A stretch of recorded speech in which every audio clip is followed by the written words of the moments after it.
오늘의 성경 말씀은 빌립보서 2장 1절에 11절 말씀 보도록 하겠습니다. 한 절씩 교도하겠습니다. 그러므로 그리스도 안에 무슨 권면이나 사랑에 무슨 위로나 성령에 무슨 교제나 긍휼이나 자비가 있거든 마음을 같이하여 같은 사랑을 가지고 뜻을 합하며 한 마음을 품어 아무 일에든지 다툼이나 해움으로 하지 말고 오직 겸손한 마음으로 각각 자기보다 남을 낮게 여기고 각각 자기 일을 돌볼 뿐더러 또한 각각 다른 사람의 일을 돌보아 나의 기쁨을 충만하게 하라. 너희 안에 이 마음을 품노하라. 곧 그리스도 예수의 마음이니 그는 근본 하나님의 본체시나 하나님과 동등됨을 취할 것으로 여기지 아니하시고 오히려 자기를 비워 종의 형체를 가지사 사람들과 같이 되셨고 사람의 모양으로 나타나사 자기를 낮추시고 죽기까지 복종하셨으니 곧 십자가에 죽으심이라. 그러므로 하나님이 그를 지극히 높여 모든 이름 위에 뛰어난 이름을 주사 하늘에 있는 자들과 땅에 있는 자들과 땅 아래에 있는 자들로 모든 무릎을 예수의 이름에 꿇게 하시고 다 같이 하겠습니다. 모든 입으로 예수 그리스도를 주라 시인하여 하나님 아버지께 영광을 돌리게 하셨느니라. 아멘. 오늘은 그리스도의 겸손을 본받으라라는 제목으로 말씀을 나누려고 합니다. 오늘은 부활주일이죠. 기독교 절기 중에 가장 큰 두 가지 절기가 있는데 예수님이 태어나신 성탄절과 그리고 예수님이 십자가에 죽으시고 부활하신 것을 기념하는 부활절입니다. 예수님이 우리를 위해 오셔서 십자가에서 고난받으시고 죽으시고 부활하신 것이 얼마나 큰 은혜인지를 좀 아시길 바랍니다. 하나님이 우리를 사랑하신 증거가 바로 예수님을 보내신 거죠. 신이 있느냐 없느냐 막 이렇게 인생을 비관하는 사람들도 있습니다. 그런데 그 사람들이 하나님을 알고 성경을 좀 안다면 그렇게 비관하지 않죠. 왜냐하면 하나님이 사랑하신다는 말씀을 성경에다 기록하셨는데 그 증거가 바로 예수님을 보내주신 거예요. 예수님을 이렇게 보내주신 이유는 우리의 모든 죄를 예수님이 다 감당하시고 십자가에 죽게 하시기 위해서 하나님이 예수님을 보내신 거예요. 그만큼 뭡니까? 우리를 사랑했다는 거예요. 사실 우리가 뭐 그렇게 가치 있는 자들이 아닙니다. 그럼에도 불구하고 하나님은 자기 아들 예수 그리스도를 십자가에 죽이심으로 우리를 용서하시고 우리를 하나님의 백성이 되도록 하셨다는 거예요. 그러니까 그걸 거부하면은 이건 뭐 배은망덕한 거죠. 그리고 또 예수님이 오셔서 십자가에 죽으셨는데 예수님이 죽는 것으로 끝나버리면 우리에겐 소망이 없다는 거예요. 지금까지 우리 모든 죄들을 용서받았지만 예수님이 그냥 죽어버리시고 그 사망에 그냥 머물러 계신다면 우리에겐 소망이 없습니다. 왜 그러냐면 예수님이 우리의 죄를 감당하실 자격이 안 된다는 증거가 벌어지지 못하는 거예요. 죽음은 죄에 대한 뭡니까? 결과죠. 죄가 있어서 죽는 거예요. 근데 예수님은 죄가 없으신 분입니다. 그래서 우리의 대속 제물이 될 수 있는 거예요. 우리의 죄를 대신하실 수 있는 자격이 되시는 거예요. 근데 죽음에 계속 머물러 있다는 것은 뭡니까? 죄가 있다는 거죠, 그분은. 근데 예수님은 죄가 없으신 분입니다. 그래서 죄와 사망의 권세를 이기시고 예수님이 부활하심으로 우리도 예수님을 믿으면 부활할 수 있는 부활과 영생이 뭡니까? 보장받게 되고 또한 소망이 된다는 거예요. 물론 예수님을 믿는 성도만이 일이 가능하다는 겁니다. 모든 인류, 태어나는 모든 사람들이 이 하나님 은혜 안에 들어가는 것이 아니라 예수님을 믿는 사람에게 죄사함의 은혜를 베푸시고 그리고 뭡니까? 영생에 대한 하나님의 뭡니까? 하나님 나라에 들어간 하나님 백성됨을 허락하게 된다는 거예요. 이런 성도들이 모인 곳이 바로 교회입니다. 이 교회인데 바울은 예수 그리스도의 은혜를 입은 성도들이 모인 빌립보 교회에 편지하면서 먼저 그들에게 뭡니까? 이제 모인 예수 그리스도를 믿은 모인 우리는 예수 그리스도의 복음에 합당한 삶을 살아야 된다라고 앞에서 권면을 했죠. 그리고 오늘 두 번째 권면을 합니다. 그건 뭐냐면 믿음 안에서 서로 연합해야 된다는 거예요. 교회는 예수 그리스도의 죽으심과 또한 부활하심으로 이제 예수 그리스도를 믿어 우리 또한 부활과 영생의 소망을 품게 되어 함께 하나님 나라를 이루기 위해 모여있는 이 교회의 공동체는 이제 뭡니까?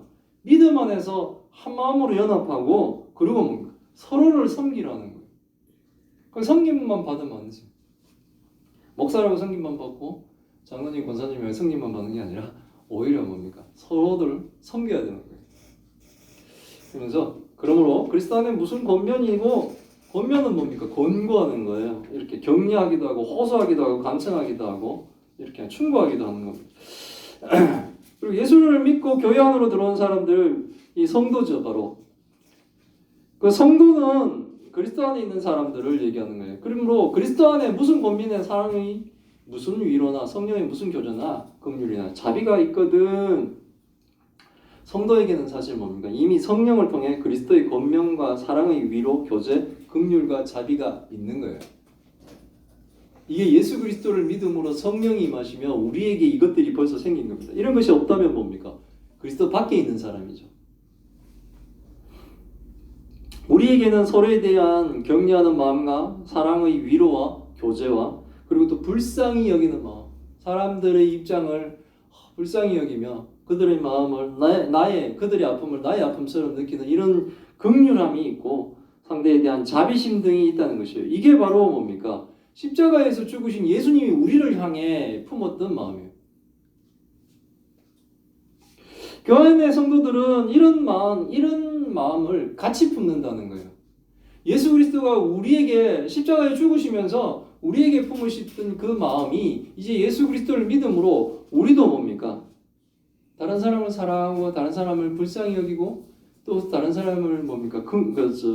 자비심을 베푸는 이런 것들이 우리에게도 있다는 거예요.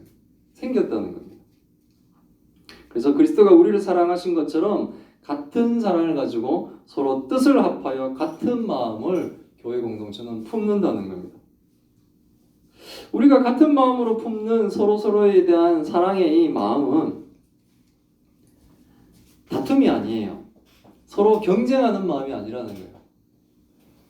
뭐 보험회사 같으면 이렇게 그래프를 그린다고 그러죠. 저도 옛날에 회사 다닐 때 막 연구 실적과 그 판매 사실 매출 관계죠. 연구원인데도 그렇게 매출에 관심을 가지도록 했는데 막 이렇게 그래프를 막 그려가면서 뭐 이 제도도 데려오고 저 제도도 데려오는데 보험회사 하듯이 막 이렇게 해가지고 실적 제일 그 그래프 보면 뭐 여기 섬찟섬찟하죠.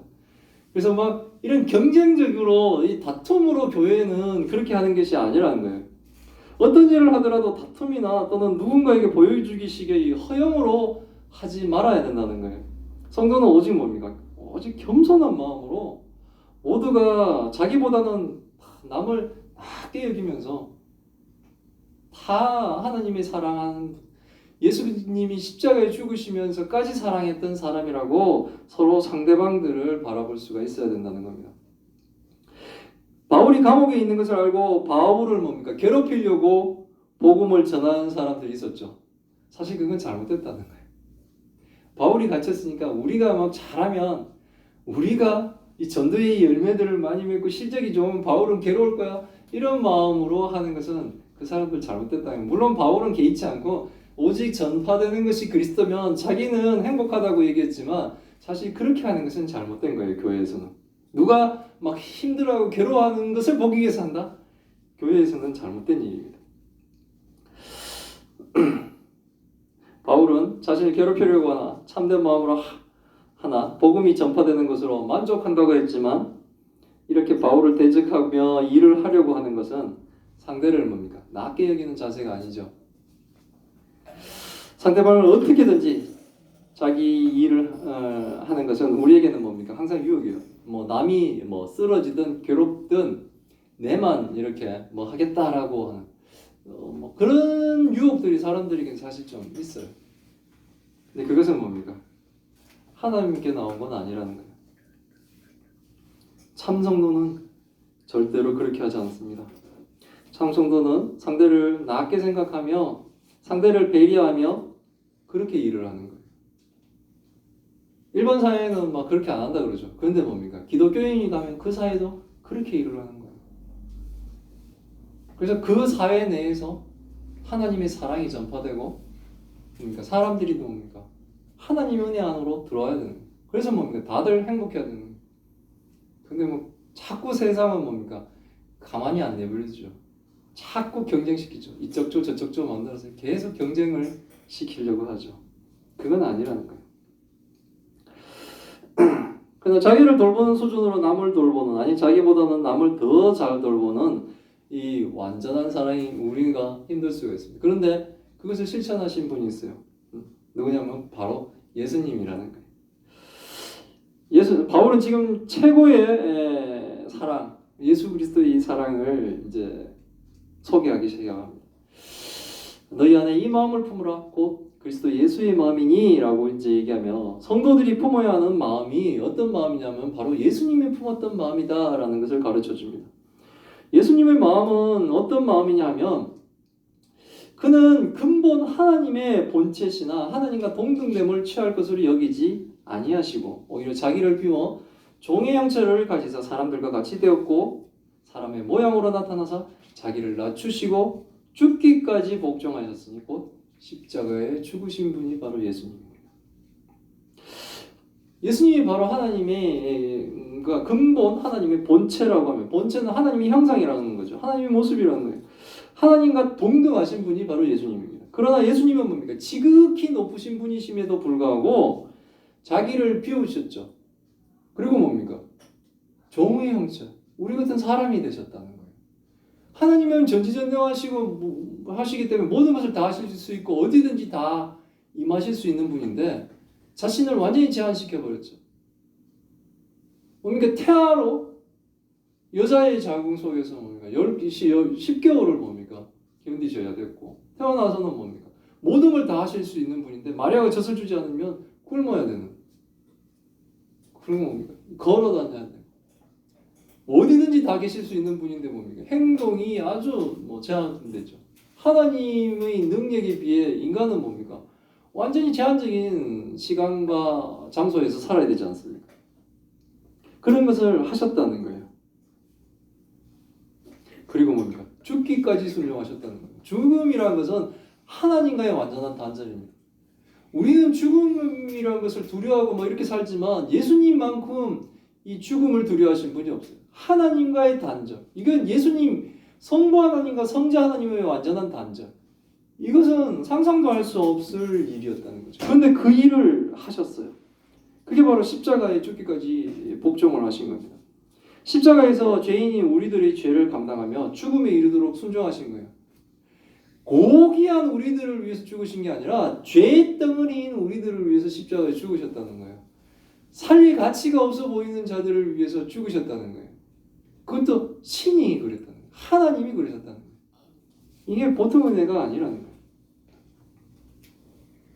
우리가 뭡니까 이렇게 알코올 중독자고 여러 가지 마약을 하고 그런 사람들 있지 않습니까? 그런 사람들 대신에 우리가 죽을 수 있겠습니다. 근데 예수님은 그런 자들을 위해서 죽으셨어요. 죄인들끼리는 도토리 키재기여서 별반 다를 게 없습니다. 환경이 좀 좋아가지고 우리가 죄를 덜 짓고 살 수는 있었겠지만 우리도 뭡니까? 악한 환경에 완전히 빠져버렸을 때 우리의 인생이 과연 어떻게 될지 모르는 거예요. 그런 죄인들입니다. 죄인은 비슷합니다. 이 사람이나 저 사람이나 조금 덜 짓고 조금 더 짓고 그리고 들키고 안 들키고의 문제지 우리는 다 죄인. 그런 자들을 위해서 예수님이 죽으셨다는 거예요. 이것은 자기보다 다른 일을 낮게 여기며 다른 일을 사랑한 최고의 사랑이 바로 십자가에서 이루어진 겁니다. 하나님이 죄인을 구원하시기 위해 죄인처럼 낮아지시고 자신의 생명을 내어주시며 십자가에 죽임을 당하시는 거예요. 그것도 가장 고통스럽게 죽으신 거죠. 이러므로 하나님이 그를 지극히 높여 이름 위에 뛰어난 이름을 주사 하나님은 근본 하나님의 본체심에도 불구하고 자신을 낮추시며 이 십자가의 죽음까지 하나님께 복종하신 예수님을 그냥 사망에 내버려 두지 않으셨습니다. 예수님은 죄와 사망의 권세를 이기시고 부활하신 거예요. 오늘이 바로 예수님의 이 부활을 우리가 기념하는 부활주일이에요. 그리고 하나님의 우편 보좌에서 예수님은 뭡니까? 우리를 다스리시고 계시는 거예요. 예수님이 우리의 주 되시는 거예요. 바울은 이것을 이렇게 표현합니다. 하나님은 예수님을 지극히 높여 모든 이름 위에 뛰어난 이름을 주셨다. 예수님이 우리를 다스리는 주님이 되셨다라는 것을 이렇게 지극히 높여 모든 이름 위에 뛰어난 이름을 주었다라고 바울은 이제 표현을 하는 거예요. 그러니까 예수님이 우리를 그렇게 십자가에서 죽기까지 사랑하신 예수님이 이제 예수 그리스도를 믿어 하나님의 백성이 된 우리들을 예수님이 다스리시는데 우리의 형편이 이 굴곡진 부분이 있을지라도 우리의 마지막 소망은 뭡니까? 찬란한 보석같이 하나님이 하나님 나라에 우리를 인도해 가신다는 것. 그것은 뭡니까? 분명한 사실을 확고하기 때문에 소망을 잃지 않는 거예요. 참 성도는. 그리고 뭡니까? 죽어서만 우리에게 하나님이 주되심이 아니라 살아가고 있는 이 기간 동안에도 하나님은 우리의 주되심이 되어 우리를 다스리시고 우리를 지키시고 보호하시는 거예요. 그래서 뭡니까? 형편이 지금 깜깜한 벽 같아도 이것은 뭡니까? 굴이 아니고 통과할 터널이라는 것을 우리가 알고 새 힘을 얻어야 된다는 거예요. 하나님이 예수님을 이렇게 지극히 높이셨으니 이제는 뭡니까? 하늘에 있는 자들과 땅에 있는 자들과 땅 아래에 있는 자들로 모든 무릎을 예수님 이름에 꿇게 하셨습니다. 만물이 모두 뭡니까? 예수님의 이름에 이제 무릎을 꿇고 이 순종을 해야 되는 게 왜? 예수님이 왕이시기 때문에 예수님이 우리의 주님이 되시기 때문에 그래서 모든 만물을 다스리는 주인이신 이 예수님께 우리는 뭡니까? 다 순종을 해야 됩니다. 그 순종을 거역하면 결국은 뭡니까? 죽음이라는 심판을 받게 되는 거예요. 지옥을 가게 된다는 거예요. 영원한 형벌을 받아야 된다는 거예요. 하나님이 지극히 높여 모든 만물이 다 그에게 순종하라 그러는데 순종하지 않으면 뭡니까? 벌을 받아야 되는 거죠. 그래서 그러므로 모든 입으로 예수 그리스도를 주라 시인하여 하나님 아버지께 영광을 돌리게 하셨느니라. 그러면 모든 입이 예수님을 주라고 그래서 주님이라고 예수님을 이렇게 우리의 주인 되신다 주님이다라고 이제 시인하는 거예요. 이 시인하는 것으로 뭡니까? 하나님께 영광을 돌리는 거예요. 하나님께 영광을 돌리는 게 바로 예수 그리스도를 믿는 거예요. 예수 그리스도가 우리의 주님이 되신다는 것을 인정하는 거예요. 그것이 바로 하나님께 영광을 돌리는 일입니다. 하나님이 모든 입은 예수 그리스도께서 자신을 다스리는 주님이 되심을 시인하라고 하는데도 불구하고 그렇게 하지 않는 사람은 뭡니까? 하나님을 대적하고 있는 거예요.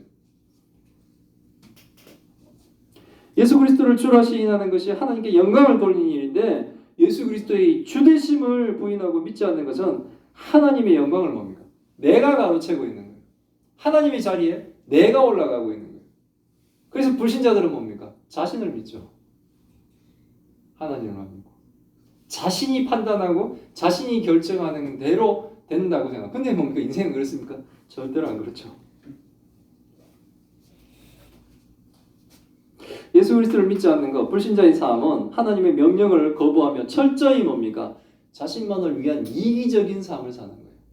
그래서 뭐 불신자는 되게 이기적입니다. 남을 배려하는 척 하지만 사실은 뭡니까? 자신을 위해서만 사는 거예요. 누굴 돕는 척 하지만 결국은 자신을 위해서 사는 거예요. 뭔가 이걸로 해서 벌어질 그 많은 혜택을 기대하는 거죠. 교회도 이렇게 다니시는 분들이 있는데 그렇게 하지 마세요. 그거 안 나와도 하나님이 뭡니까? 우리에게 복을 주십니다. 근데 왜 우리가 이렇게 됐죠? 사랑을 받았으니까 그 사랑이 흘러 넘치는 것은 당연하게 흘러가는 거예요. 사랑은 내한테 자꾸 머물게 하려고 가두면은 그거 이상한 거예요.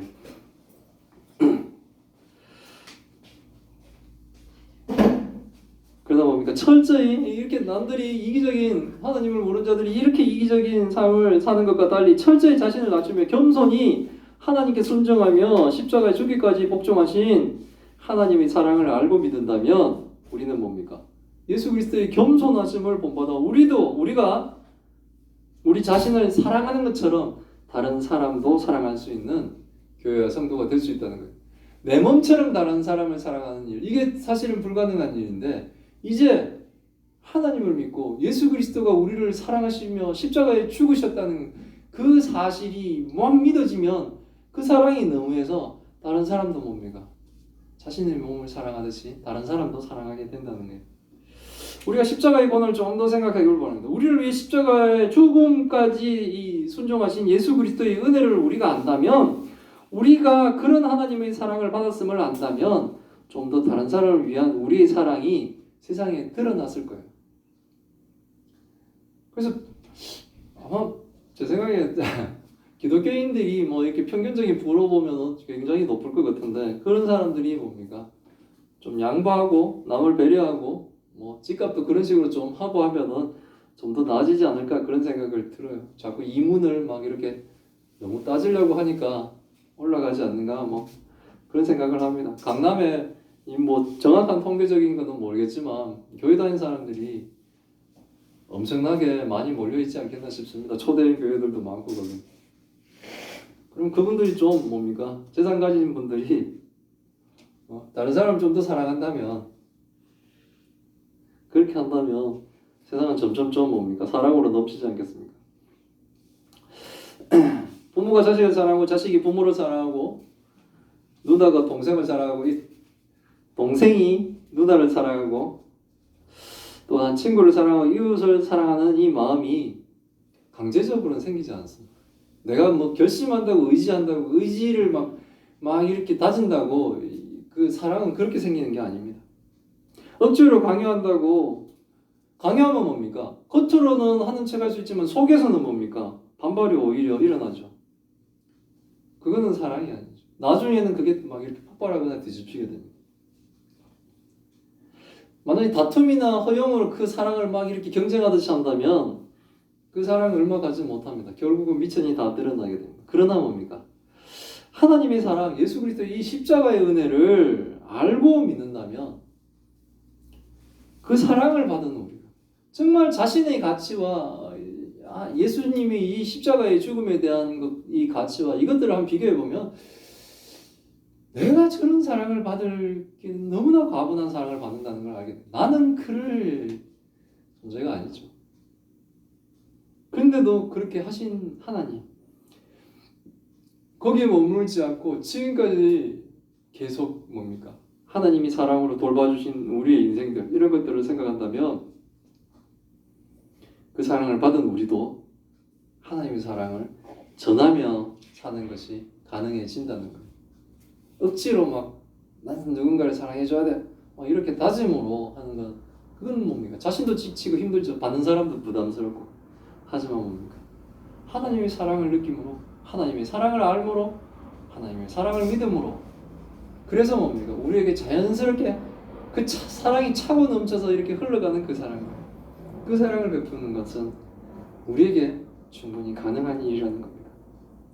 우리의 이 남은 날 동안 우리는 예수님의 겸손을 본받아 실천하며 사는 우리 예수사랑교회와 성도들이 다 되시기를 바랍니다. 기도하겠습니다. 살아계신 하나님 감사합니다. 오늘 말씀을 통해 하나님의 뜻을 알게 하시니 감사드립니다. 예수님의 근본이 하나님의 본체이심에도 불구하고 하나님과 동등됨을 취하지 않으시고 오히려 자기를 비워 종의 형체로 오신 예수님의 겸손을 배웁니다. 성자 하나님이 사람으로 자기를 낮추시며 십자가에 죽기까지 복종하시고 하나님은 십자가에 죽으신 예수님을 지극히 높이셔서 부활케 하시고 모든 이름 위에 뛰어난 이름을 주셔 모든 만물을 예수님의 이름에 무릎 꿇게 하셨음을 선포합니다. 이제 모든 입은 예수 그리스도의 주되심을 시인합니다. 예수님이 우리를 다스리시는 왕이심을 고백하며 모든 영광을 하나님께 돌립니다. 자기를 낮추며 다른 이를 구원하신 예수 그리스도의 겸손을 본받아 우리도 그리스도 안에서 서로를 낮게 여기는 교회와 성도가 되게 하여 주옵소서. 예수 그리스도의 사랑과 겸손을 항상 실천하는 우리 예수사랑교회와 성도들이 다 되게 하여 주옵소서. 하나님, 병으로 고통받고 있는 하나님의 딸이 있습니다. 주님, 불쌍히 여기시고 긍휼히 여겨 주옵시고 이 일을 통해 하나님의 영광을 우리가 볼 수 있도록 주님 은혜를 내려 주옵소서. 부활하신 예수 그리스도의 부활의 은혜가 아버지 이 땅에 하나님의 성도에게 이루어지게 주님 도와주옵소서. 이 모든 말씀 우리 주 예수 그리스도 이름으로 기도드리옵나이다. 아멘.